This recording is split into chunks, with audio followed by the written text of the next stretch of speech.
20वां प्रश्न है, यदि समांतर श्रेणी का चौथे पद और 8वें पद का योगफल 24 है तथा 6वें पद और 10वें पद का योगफल 34 है, तो श्रेणी का प्रथम पद और सार्वंतर ज्ञात कीजिए कह रहे हैं।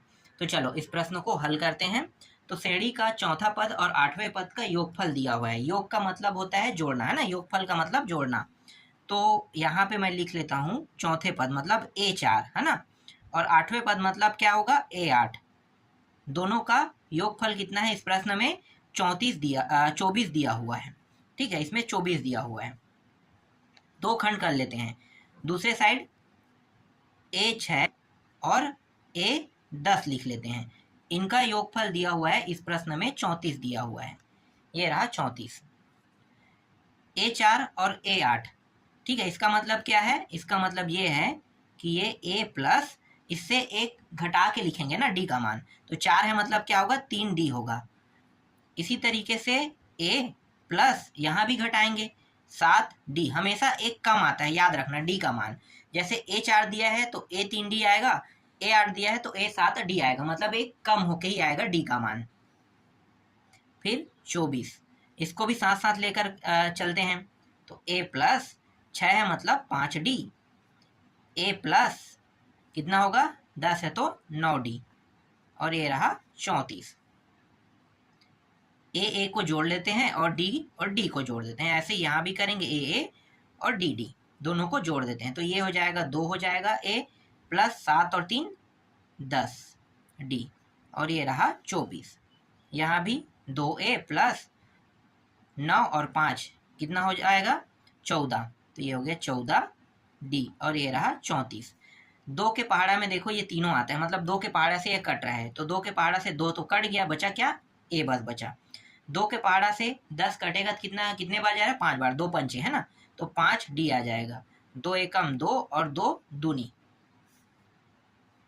इसी तरीके से 2 के पहाड़ा से 2 कट गया, A बस बचेगा, 2 सत्ते 14, 7D हो जाएगा, और 2 एकम 2, 1 और 4, 2 सत्ते 17 आ जाएगा। तो ये पहला समीकरण, ये रहा दूसरा समीकरण। अब क्या करेंगे? अब ना ये जो समीकरण 2 है, 2 में समीकरण 1 को घटाएंगे, घटाने पर, ठीक है, समीकरण 2 में समीकरण 1 को क्या करेंगे घटाएंगे। तो इस तरीके से लिखना होगा, समीकरण 2 में समीकरण 1 को घटाने पर। चाहो तो आप 1 में 2 को घटाओ या 2 में 1 को घटाओ, एक ही मतलब है। तो मैं यहाँ पे समीकरण 2 को लिख लेता हूँ, A प्लस 7D और ये 34, A प्लस 5D और ये रहा 12। घटाएंगे तो चिन्ह बदल जाएगा, ये भी प्लस, देखो सब भी प्लस में है ना, तो ये क्या हो गया माइनस, ये भी प्लस है मतलब ये भी माइनस, ये भी प्लस है मतलब ये भी माइनस, तो ये प्लस माइनस होने के कारण कट गया। ठीक है, ये हट जाएगा, याद रखना, ये और ये चिन्ह देखना है आपको। ठीक है, तो ये प्लस और माइनस, 7 में 5 घटाओ कितना आएगा 2, और D है ना 2D, यहाँ भी घटाते हो तो यहाँ पे कितना आ जाएगा घटाने पर, ये रहा 2 और 2, ठीक है 2 और 2। 1 मिनट, कहीं पे गलती मैंने कर दी, 1 सेकंड, ये लेना था ना मुझे, तभी तो मैं सोच रहा था ज़्यादा मान कैसे आ रहा है। ठीक है, ये इतना होगा। ठीक, अब यहाँ पे 5 आ जाएगा और ये 1 है ना, यहाँ पे 5 आ जाएगा, सिर्फ 5। ठीक है, यहाँ पे कुछ गलती हो रहा था, उसे मैंने सुधार दिया। समीकरण 2 को उठाना था, मैं यहाँ पे ये तो ठीक ले रहा था, ये इसको मैंने उठा दिया था ना, तो ये गलती हो रहा था। तो यहाँ पे कितना आ गया 5 आ गया। अब D बराबर 5 और ये 2 इस साइड आके नीचे में आ जाएगा, तो D का मान 5/2 आ गया। ठीक है, तो एक आंसर आपका आ गया। ठीक है, D जो है सार्वंतर है, सार्वंतर तो हमने निकाल लिया ना। सार्वंतर के बाद अब A का मान बस निकालना है, तो A के मान को, मतलब जो D का मान है ना, D के मान को समीकरण 1 में रखने पर, चाहो तो आप समीकरण 1 के जगह 2 में भी रख सकते हो, तो मैं यहाँ पे समीकरण 1 में रख लेता हूँ। तो A प्लस 5D के जगह पे क्या रखेंगे 5/2, और ये रहा 12। तो A 5 पंजे 25/2 12, A और इस 25/2 को उस पार ले जाते हैं, तो 12 माइनस 25/2। यहाँ पे कुछ नहीं, मतलब 1 है। जब तक कि हर बराबर नहीं होगा तब तक कि ये जुड़ेगा नहीं। तो हर को बराबर कर लेते, इस 2 का ऊपर नीचे गुणा, तो 12 दूनी कितना हो गया 24, 2 एकम 2। फिर 1 का ऊपर नीचे इन दोनों के साथ गुणा, तो 25 एकम 25, 2 एकम 2 ही आएगा, है ना। अब देखो हर दोनों का बराबर हो गया। अब आसानी से इसे हम क्या कर सकते हैं, घटा सकते हैं। तो घटाओ तो कितना होगा, -1/2 आ जाएगा, है ना। यही क्या है, इस प्रश्न का उत्तर है। मतलब ए भी निकल गया, डी भी निकल गया। जो इस प्रश्न में निकालने के लिए कहा था वो इस प्रश्न में निकल गया। देखो अगला प्रश्न। एक व्यक्ति को 3000 रुपये प्रति माह वेतन मिलता है और 150 रुपये प्रति माह वेतन वृद्धि मिलता है। 18 वर्ष में उस व्यक्ति का वेतन क्या होगा। तो 18 वर्ष में उस व्यक्ति का वेतन क्या होगा, ये हमें क्या करना है, निकाल के बताना है। तो इस प्रश्न में दिया है उसको लिख लेते हैं। तो दिया है वेतन कितना है भाई, 3000 रुपये। 3000 रुपये उससे वेतन मिलता है ना। अब वेतन वृद्धि कितना मिलता है, वेतन वृद्धि, तो वेतन वृद्धि जो है 150 रुपये उसे वेतन वृद्धि मिलता है। ठीक है, कितना मिलता है वेतन वृद्धि 150 रुपये। फिर समय 18 वर्ष है। अब यहाँ पे जो वेतन है ना, इसको हम ए से प्रदर्शित करेंगे। ठीक है, वेतन जो है ये ए से प्रदर्शित किया जाएगा क्योंकि ये प्रथम पद बन गया है ना। 3000 प्रति माह वेतन मिल रहा है और हर महीने में 150 रुपये की वृद्धि, तो हर महीने 150 रुपये की वृद्धि मतलब डी है। ठीक है, तो ये ए हो गया, ये डी हो गया, और ये वर्ष मतलब वर्ष को हम किससे प्रदर्शित करते हैं, एन से, तो ये एन का मान है। तो इस तरीके से ए डी एन तीनों का मान निकल गया। अब इस प्रश्न में 18 वर्ष में वेतन, 18 वर्ष में कितना वेतन होगा मतलब पहले महीने का, ये हमें बताना है।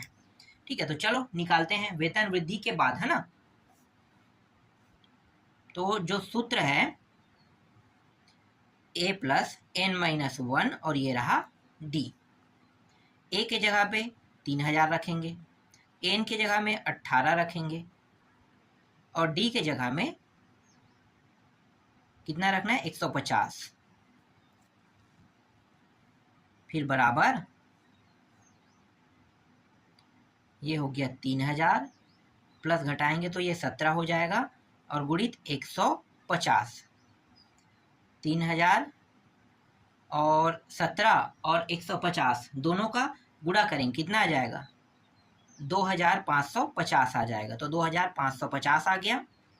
अब दोनों को जोड़ लो, तो जोड़ेंगे 0 5 5 2 और 3 5, है ना। तो ये आ जाएगा 5550 रुपये। यही क्या है, इस प्रश्न का उत्तर है। मतलब 18 वर्ष में वेतन वृद्धि कितना होगा, 5550 रुपये होगा। देखो 22वां प्रश्न को। 22वां प्रश्न क्या कह रहा है भाई, यदि समांतर श्रेणी का पीवा पद सी है और क्यूवा पद डी है तो उसका आरवा पद ज्ञात कीजिए कह रहा है। आरवा पद ज्ञात करना है ना। तो यहाँ पे क्या कह रहा है, देखो समांतर श्रेणी का पीवा पद कह रहा है, मतलब ए पी जो पद कह रहा है ना उसी को तो लिखूंगा। एनवा पद रहता था, इस बार एन की जगह में क्या कहा है, पी कहा है ना।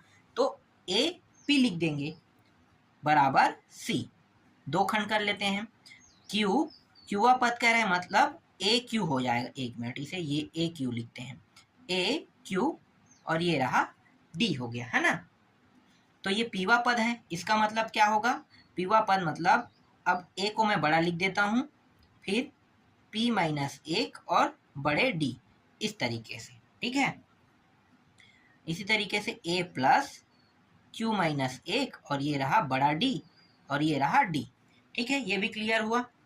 ये समीकरण 1 और ये हो गया समीकरण 2। समीकरण 1 और 2, ठीक है, समीकरण 1 ये और ये समीकरण 2 हो गया। तो हमने समीकरण 1 और समीकरण 2 नाम इन दोनों का दे दिया। अब क्या करने वाले हैं भाई, समीकरण 2 में समीकरण एक को क्या करेंगे, घटाएंगे, तो घटाने पर लिखेंगे। ठीक है, दोनों को घटा रहे हैं। तो पहले मैं समीकरण 2 को लिख लेता हूं, तो a plus Q minus 1 D बराबर ये डी, छोटा डी है ना, a plus p minus 1 D बराबर c। घटाने पर क्या होता है, चिन्ह बदल जाता है ना, जो प्लस है वो माइनस, माइनस प्लस, तो ये कट गया, प्लस माइनस होने के कारण कट गया, और ये प्लस और ये माइनस है ना, प्लस और माइनस होगा, तो ये हो गया Q माइनस 1, ये रहा D, और ये माइनस चिन्ह है तो माइनस P माइनस 1, और ये रहा D, और ये जो बचा है वो क्या है, D माइनस C, तो D माइनस C इस तरीके से है ना, तो D माइनस C भी आ गया। अब देखो इस पूरे पद को, ठीक है, ये दोनों तो एक ही पद है, एक पद ये अकेला है और ये दूसरा पद है ना, तो दोनों में देखो D सेम टू सेम है ना, D दोनों में है, मतलब हम क्या कर सकते हैं, D को उभयनिष्ठ के रूप में निकाल सकते हैं। तो D को उभयनिष्ठ के रूप में निकाला, Q माइनस 1, ठीक है, यहाँ पे देखो माइनस चिन्ह है, तो माइनस चिन्ह है तो मैं माइनस का अंदर गुणा करते हुए चलूंगा, तो जो मान प्लस में रहेगा वो अंदर के मान माइनस में आ जाएगा, माइनस रहेगा वो प्लस में आ जाएगा, है ना। तो देखो ये प्लस में है, मतलब माइनस का अंदर गुणा होगा तो ये माइनस पी बन जाएगा, और ये माइनस में है तो माइनस और माइनस प्लस होके क्या हो जाएगा, माइनस और माइनस गुणा होके क्या हो जाएगा, प्लस हो जाएगा, इस तरीके से। ठीक है, तो देखो ये माइनस और ये प्लस 1, ये यहाँ भी कट गया है ना, D माइनस C। अब ये जो D बचा है इसको यहाँ पे मैं ले लेता हूँ, मतलब D है इसको मैं ले लेता हूँ, और यहाँ पे जो बचा है ना वो क्या है, Q माइनस P, तो Q माइनस P ले लेते हैं, और D माइनस C, तो D को यहीं पे रहने देते हैं, D माइनस C, और ये हो गया Q माइनस P। तो D का मान कितना आया, D का मान आ गया D माइनस C अपान Q माइनस C। इसको और मैं कैसे लिख सकता हूँ, देखो इसको मैं लिख सकता हूँ, जमा के लिखता हूँ, तो ये C को मैं आगे ले आता हूँ, D को पीछे, तो C और ये माइनस D, ठीक है, और यहाँ पे P को मैं आगे ले आता हूँ और Q को पीछे, इस तरीके से जमा के लिखेंगे तो D का मान इतना हमें प्राप्त होगा। ठीक है, अब इसे जमा के लिखने पर अब आप कहोगे चिन्ह में परिवर्तन क्यों नहीं हुआ, है ना, मतलब चिन्ह में परिवर्तन हुआ तो कैसे हुआ, ये अगर आप पूछोगे तो मैं आपको बता देता हूँ। मैंने ऊपर में भी सेम किया है, आगे लेकर आया हूँ, और नीचे में भी मैं आगे लेकर आया हूँ, तो जो मान माइनस में है वो प्लस में हो जाएगा, प्लस वाला माइनस में हो जाएगा। कैसे, समझो, जब मैं माइनस का गुणा करूंगा तो दोनों में गुणा कर रहा हूँ, ऊपर और नीचे दोनों में गुणा कर रहा हूँ, तो दोनों में माइनस का गुणा करेंगे तो माइनस अंदर जाएगा, तो जो मान प्लस में वो माइनस माइनस प्लस में हो जाएगा। देखो ये मान माइनस में था तो माइनस माइनस प्लस होके आगे में आ गया, जिसे हम आगे में लिख लेते हैं, और ये प्लस में था तो ये पीछे में हो गया ना। सेम वैसे यहाँ भी हुआ है, ये आगे में आ गया और ये माइनस बन गया तो ये पीछे में आ गया। समझ में आया? तो ये प्रक्रिया इस तरीके से होता है जिसे ज़्यादातर दिखाया नहीं जाता है, नहीं कोई बताते हैं, है ना। तो इस तरीके से डी का मान निकल गया।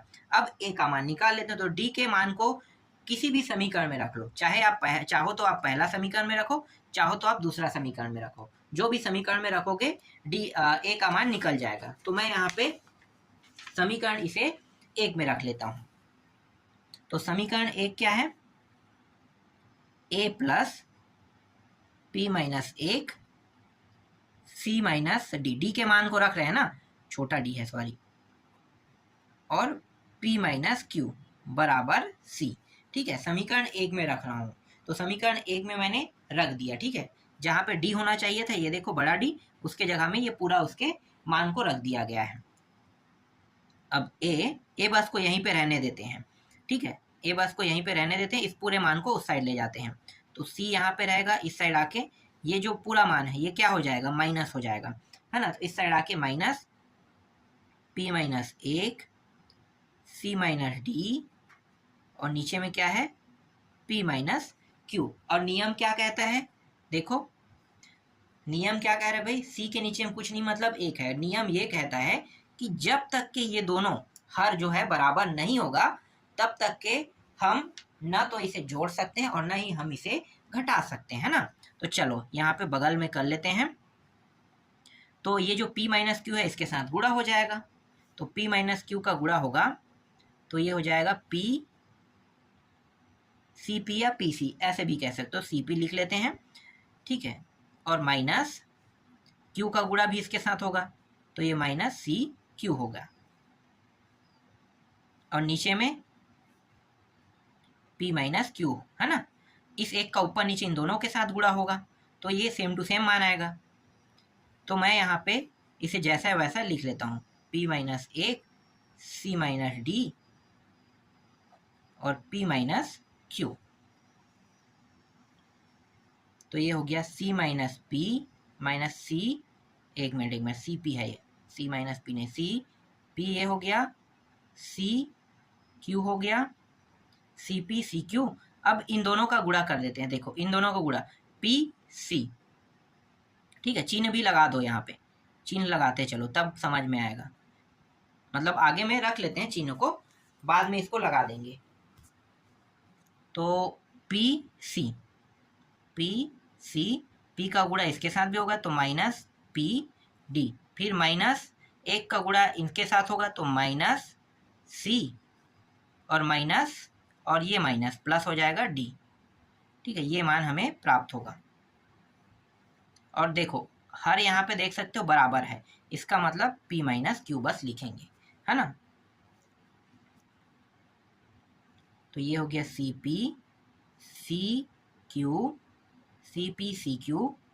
अब माइनस के अंदर गुणा कर देते हैं, तो ये माइनस में आ जाएगा पी सी, पी सी, फिर ये माइनस माइनस प्लस हो जाएगा पी डी, फिर ये प्लस हो जाएगा माइनस और माइनस प्लस सी, माइनस और प्लस गुणा होके माइनस होगा डी, इस तरीके से, फिर पी माइनस क्यू। अब देखो जो सेम टू सेम रहेगा उसे हमें क्या करना है, कटा देना है, देखते हैं है कि नहीं। सी पी देखो कहाँ पे है, देखो सी पी यहाँ पे है, पी सी या सी पी एक ही है ना, आगे पीछे बस किया है, गुणा में है, हालांकि ये गुणा में, इसका मतलब क्या है, ये और ये कट गया।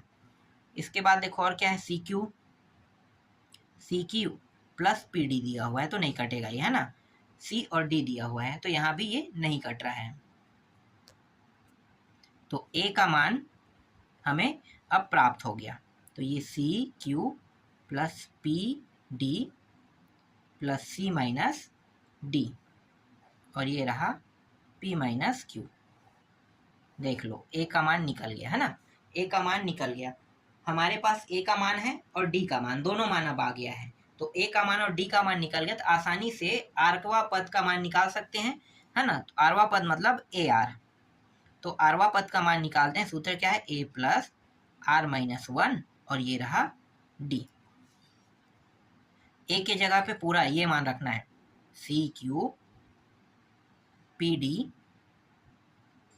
Plus C minus D P minus Q, फिर प्लस आर माइनस एक, और डी के जगह पे हमने मान क्या निकाला था, C minus D P minus Q, ठीक है, ये रखेंगे। तो देखो ये जो p माइनस क्यू है और ये p माइनस क्यू दोनों साइड में है, मतलब उभयनिष्ठ निकाल सकते हैं, तो एक बटा p माइनस क्यू को हम उभयनिष्ठ निकाल लिए, है ना, ये उभयनिष्ठ निकल गया। अब बचा क्या, ऊपर में देखो C Q plus P D plus C minus D, और यहाँ पे प्लस आर माइनस एक, यही बस मान जो है वो बचा हुआ था ना। तो इस तरीके से हम क्या करेंगे, लिख लेंगे, ठीक है। तो इस तरीके से ये मान आ गया, कुछ भूले थोड़ी हैं। हाँ यहाँ पे देखो सी माइनस डी को मैं भूल गया था, ये चिन्ह ये हटा दो, पहले इसको कोष्टक में ले लो, छोटा कोष्टक में गुणा में रखो सी माइनस डी।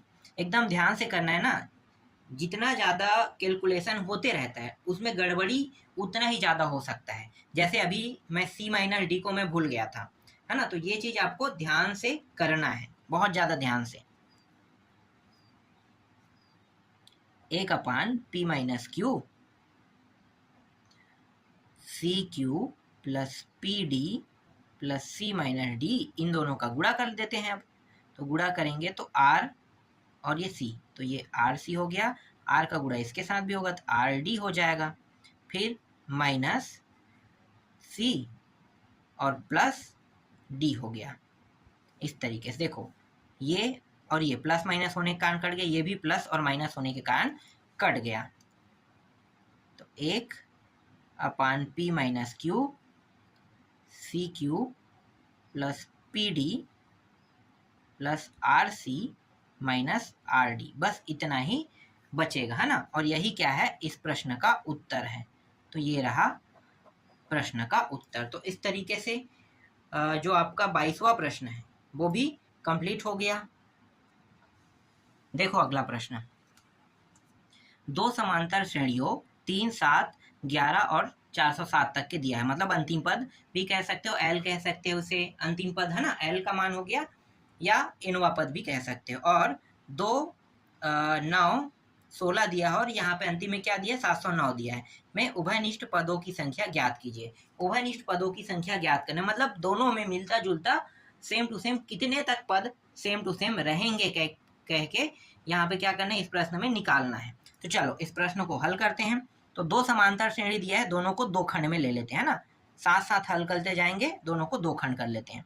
पहला क्या है, 3, 7, 11 और ये रहा 407। दूसरा में दिया है 2, 9, 16 और दिया है 709 दिया हुआ है। यहाँ से a का मान 3 बन जाएगा, है ना, ये a का मान बन गया, यहाँ से a का मान 2 हो जाएगा। ठीक है, d का मान, तो d का मान इसमें क्या होगा, पीछे वाले पद में आगे वाले पद को घटा देंगे, तो 7 में 3 घटाओगे तो कितना आ जाएगा, 4 आ जाएगा।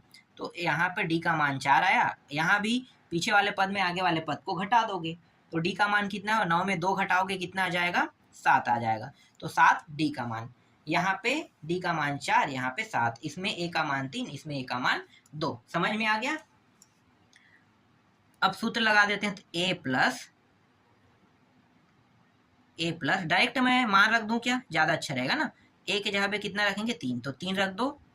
और जो n होता था ना, n, तो n के जगह में क्या रखेंगे भाई, पदों की संख्या, है ना, तो n के जगह में n नहीं रखेंगे यहाँ पे, क्योंकि आगे में n का हम उपयोग करेंगे, तो n की जगह में हम दूसरा मान रख लें। n के बाद क्या आता है, m आता है, तो m रख लेते हैं, यहाँ पे m माइनस 1 रख लेते हैं।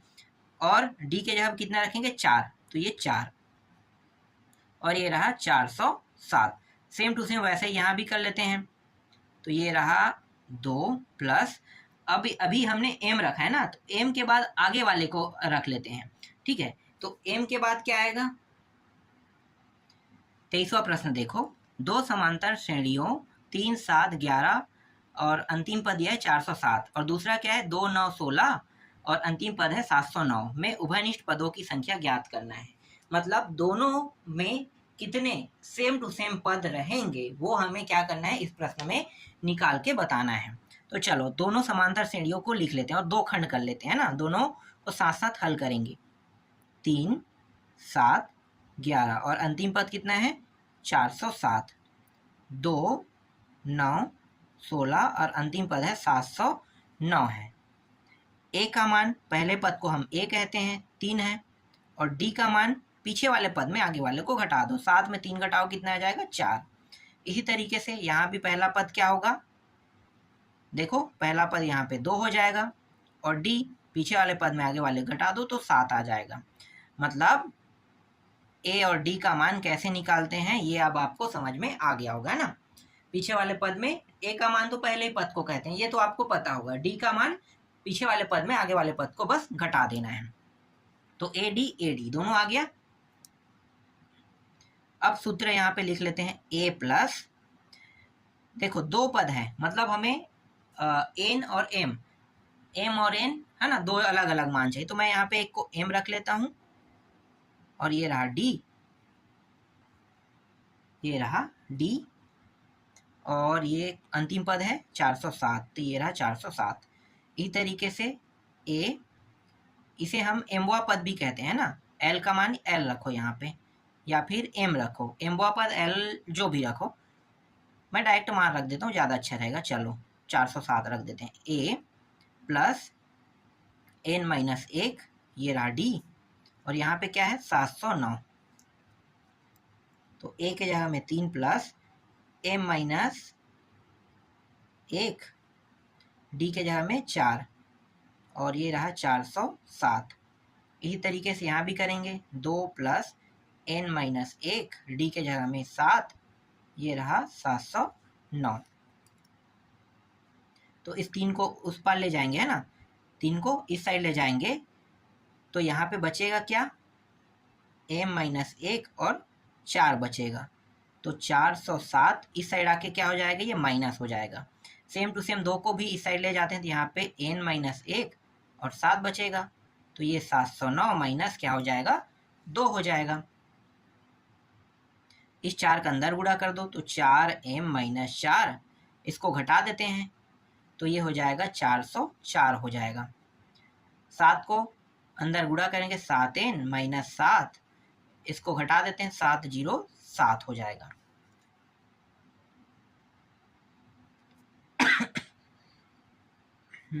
थोड़ा सा लंबा कर दिया क्या, और हाँ दिखाई ठीक है, कोई दिक्कत तो नहीं है। एक काम करते हैं, ये m माइनस 1 ही रखते हैं और ये 4 है ना, 4 जो है इसके साथ क्या है, गुणा के फॉर्म में नीचे ले आते हैं, ज़्यादा अच्छा रहेगा। यहाँ भी वैसे ही करते हैं तो n माइनस 1 को जैसा वैसा रखते हैं और इस 7 को इसके नीचे में ले आते हैं, क्योंकि ये इस साइड से गुणा के फॉर्म में और दूसरे साइड आएगा क्या होगा, नीचे में आएगा। देखो जो भी मान गुणा और भाग में रहता है ना, तो नीचे ऊपर में जैसे मान है तो ये नीचे में आएगा, अगर ये नीचे में होता है इसके बटा में तो ये ऊपर चला जाता है, याद रखना। और गुणा के फॉर्म में जाएगा, है ना। जोड़ना घटाने में आप क्या करते हो, जोड़ना घटाने में हर को बराबर करते हो फिर जोड़ते हो, लेकिन गुणा के फॉर्म में है तो मान ऊपर और नीचे में बदल जाता है। तो m माइनस 1 इसको भाग दे देते हैं तो 101, यहाँ पे n माइनस 1, यहाँ भी 101 ही आएगा, है ना, 101 101 दोनों में आ गया। फिर m को यहीं पे रहने देते हैं, इसे उस पार ले जाते हैं तो क्या हो जाएगा, प्लस हो जाएगा n माइनस 1, तो n को यहीं पे रहने देते हैं, 1 को उस पार ले जाते हैं तो 101 माइनस से प्लस हो जाएगा। तो m बराबर 102 और n बराबर भी 102। तो देखो n का मान और m का मान, दोनों का मान कितना आ रहा है, दोनों का मान 102 आ रहा है, मतलब दोनों समांतर श्रेणी में 102 पद है। कुल पद पता चल गया, तो यहाँ पे लिखो दोनों समांतर श्रेणी में 102 पद है। ठीक है, 102 पद है, ये अभी हमें पता चला है ना। अभी इसमें कितने पद समान है ये हमें अभी पता नहीं चला है, तो वही हमें क्या करना है, निकालना है। तो चलो निकालते हैं। तो प्रथम श्रेणी, 2 श्रेणी है ना, तो यहाँ पे मैं लिख लेता हूँ प्रथम समांतर श्रेणी। प्रथम समांतर श्रेणी का पीवा पद, ठीक है। इसके बाद द्वितीय, 2 पद है, मतलब प्रथम ये समांतर श्रेणी का पीवा पद हो गया, तो द्वितीय समांतर श्रेणी का क्यूवा पद। एक पद को हम पी नाम देते हैं, एक पद को क्यू नाम देते हैं, तो दोनों क्या है, समान है ना, दोनों पद क्या है, समान है। ठीक है, दोनों में 102 पद है, दोनों में 102 पद है, तो 102 पद है। ठीक है, तो इस कंडीशन में मतलब तब पहले वाले में पहला पद क्या था, 3 था ना, 3, और अब n के जगह में m के जगह हम क्या रखेंगे, p माइनस 1 और ये रहा 4, दोनों को समान लिखेंगे।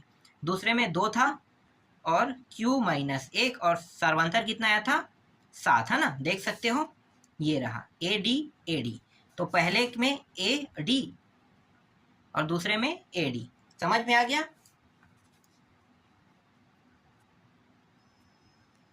तो ये रहा 3 प्लस 4 का अंदर गुणा करो 4p माइनस 4, यहाँ भी वैसे ही करेंगे 2 प्लस 7q माइनस 7, तो ये हो गया 4p, इन दोनों को घटा देते हैं तो माइनस 1 आ जाएगा, यहाँ पे 7q और माइनस घटाएंगे तो कितना आ जाएगा, 5 आ जाएगा यहाँ पे, है ना। तो ये मान जो है देख सकते हो, ये आ गया। ठीक है, अब ये जो 5 है इसको मैं इस साइड लेकर आता हूँ, तो 4p और ये -1 इस साइड आके क्या हो जाएगा, +5 हो जाएगा, और यहाँ पे बचेगा 7q। तो 4p +4, ठीक है। देखो एक माइनस में एक प्लस में घट के इतना ही होगा, 7q। दोनों में उभयनिष्ठ क्या निकल सकता है, 4 निकल सकता है, 4p + 1 हो जाएगा। तो p + 1 और ये 7q, तो p + 1 और जो 7 है ये यहाँ पे आ गया नीचे में। देखो नीचे में आ गया, गुणा में है, मैंने बताया था ना, गुणा में ऊपर का मान नीचे है ना, और यहाँ पे q, और ये भी इसके साथ गुणा में ऊपर का मान यहाँ पे क्या आ जाएगा, क्या हो जाएगा, नीचे में आ जाएगा 4, और बराबर k। इसके बराबर में k क्या कर लेते हैं, मान लेते हैं, माना, ठीक है। इसके बराबर में k को मान लेते हैं। अभी तक हमारा जो पूर्ण हल है ना, अभी तक हमें प्राप्त नहीं हुआ है। जो हमें निकालना है ना, कितने पद उभयनिष्ठ हैं, ये हमें निकालना है, अभी तक नहीं आया है, इसलिए k को क्या कर रहे हैं, मान रहे हैं, ठीक है। लेकिन हमें ये पता है कि समांतर श्रेणी में कितने पद है, 102 पद है, ये तो आपको पता है ना, समांतर श्रेणी में कितने पद है, 102 पद है। तो यहाँ पे देखो ये p है, p कितने पद है, 102 पद, pवा पद वाला 102 पद है, और qवा पद भी वैसी है ना, तो ऐसी लिखेंगे, बड़ा और बराबर 102 पद, सेम टू सेम लिखेंगे। तो यहाँ पे ये जो है ना, ये पूरा का पूरा देख सकते हो। एक मिनट, इसे थोड़ा सा और हल कर लेते हैं ना। मैं यहाँ पे मतलब इसे मैंने अभी थोड़ा सा हल नहीं किया है, तो पहले क्या करेंगे, p का मान निकाल दें। तो देखो p का मान कैसे निकलेगा, इस पद और इसको पूरा लेना है ना, k को। तो ये बगल में मैं कर देता हूँ, यहाँ पे छोटा सा, समझ में आ जाएगा अभी। देखो p + 1 और ये 7 बराबर k, बस इतना ही लेना है। तो यहाँ पे मुझे p का मान निकालना है, तो मैं क्या करूँगा, p + 1 और ये 7 का इसके साथ गुणा। देखो नीचे में है और ये भाग के फॉर्म में, भाग के फॉर्म में है, मतलब क्या होगा, ये नीचे से ऊपर चला जाएगा, तो ये 7k हो गया, ठीक है। तो p बराबर 7k और ये इस साइड आके -1 हो जाएगा। तो देख सकते हो कि 7k - 1 प्राप्त हुआ, ठीक है। ये शॉर्टकट हल हो गया कि p का मान ये रखना है हमें। तो यहाँ पे जो p का मान है उसके जगह हमें क्या रखना है, 7k - 1 बड़ा बराबर 102, है ना। और यहाँ पे जो q है इसके जगह हमें क्या रखना है, तो इसको भी मैं यहाँ पे बता देता हूँ। तो देखो q के जगह में क्या है, q, ये q/4 बराबर k। तो q बराबर ये भाग के फॉर्म में, मतलब 4k बस होगा, तो q के जगह में 4k बस रखना है, 4k बड़ा बराबर 102। तो 7k, ये माइनस में उस साइड जाके क्या हो जाएगा, प्लस हो जाएगा, मतलब बड़ा बराबर 103 हो गया ये। और यहाँ पे क्या है, 4k है, बड़ा बराबर 102, जैसा वैसा रख देते हैं, ठीक है। अब देखो k बस को यहाँ पे मुझे रखना है, k बस को, तो ये गुणा के फॉर्म में है, मतलब क्या करेगा, 103 को 7 भाग करेगा, ठीक। और यहाँ पे देखो 4 है ना, 4k है, तो k बस को यहाँ पे रखना है, तो सेम टू सेम 102 को क्या करेगा, 4 भाग करने वाला है, ठीक। तो देख सकते हो 2 के पहाड़ा से ये कट रहा है, तो 2 दूनी बार में कट गया, 2 पंचे और 2 एकम, ठीक है। तो 51/2 रहेगा यहाँ पे। तो k बड़ा बराबर, भाग दे दो 7 से, तो 7 एकम 7, एक बार जाएगा ना, 3 और 3, 7 चौक 28, 28 हो गया, और 33 होना है ना, तो कितना बचा, 5, तो 5 सही 7, इतना आएगा। और k बड़ा बराबर 2 दूनी 1 और 1, 2 पंचे 1/2, ठीक है। तो यहाँ पे k बड़ा बराबर जो मान दिया हुआ है 24 सही 5/2 दिया है, और 25 सही 1/2 दिया हुआ है। तो देखो यहाँ पे 14 है ना, 14, और यहाँ पे 25 दिया हुआ है, तो समझो कि ये 14 दिया है, इसका मतलब क्या है, 14 तक के पद क्या रहेंगे, दोनों में समान रहेंगे। दोनों में कितने उभयनिष्ठ हो सकते हैं, मतलब दोनों में समान पद कह रहे हैं, तो k बड़ा और बराबर 14, ठीक है। 14 के बाद 15, 16, 17 आएगा, तो वो पद बराबर नहीं है, है ना। लेकिन 1 से लेके जो 14 तक के हैं, या फिर ये कह सकते हो कि कोई भी पद हो सकता है, जरूरी नहीं है कि कोई भी पद हो सकता है, लेकिन 102 पद में कितने पद समान रहेंगे? 102 में 14 पद समान रहेंगे, समान रहेगा, है ना। या ये भी कह सकते हैं, चलो इसके हिसाब से मैं बता देता हूँ कि 14 पद, जैसे 1 2 3 डायरेक्ट ये 14, इस तरीके से भी ले सकते हो। 14 पद क्या है? समान है। यही क्या है? इस प्रश्न का उत्तर है। तो इस तरीके से 23वां प्रश्न भी कंप्लीट हुआ।